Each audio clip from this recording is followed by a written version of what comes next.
In this video, I'm going to show you how to record a bounced check in QuickBooks Enterprise. Now, the first thing you have to do, you want to go to Customers up top, and you want to go to Customer Center.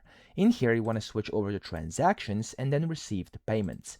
Now, whenever you do this, you basically have to find your check. So I'm just going to go and double-click on the original payment to open the Received Payments window. So I'm going to double-click on over here. There we go. It's going to get you into this window over here.